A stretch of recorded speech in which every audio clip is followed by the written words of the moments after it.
સંતિકરમમાં એટલી તાકાત ભરેલી છે, કેમ કે આપણા શાસનમાં સૌથી છેલ્લા સર્વોચ્ચ કક્ષાના મંત્રવેદતા થયા હોય તે પૂજ્ય મુનિસુંદર સુરી મહારાજ છે.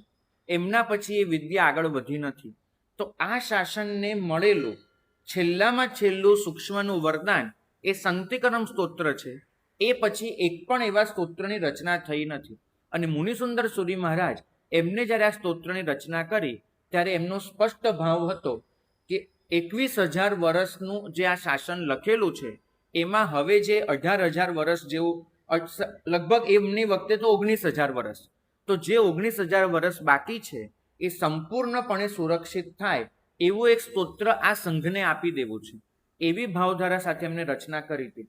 એમની તાકાત કેટલી હતી એનું એક ઉદાહરણ આપું. શિરોહીમાં તીડનો ઉપદ્રવ થયો. તીડ, બરાબર છે, અને એક અબજોની સંખ્યામાં આવે. તીડ જ્યારે આવે ને, પાકના પાક ખાલી કરી નાખે એવી સંખ્યામાં. શિરોહીના રાજાને સમજાયું જ નહીં કે મારી પ્રજાને બચાવવું કઈ રીતે, ભયંકર દુકાળ આપી દેતો. અને એમ કહેવાય છે કે તમે માપી ન શકો એટલા ગાવના ગાવ સુધી તોડો ઉડે ને એટલું અંધારું પથરાતું હતું. રાજાએ તરત ઘોડો દોડાવ્યો. મુનિસુંદર સુરી મહારાજ જ્યાં બિરાજમાન હતા ત્યાં એક સંદેશો મોકલાવ્યો કે પ્રજાને બચાવી લો.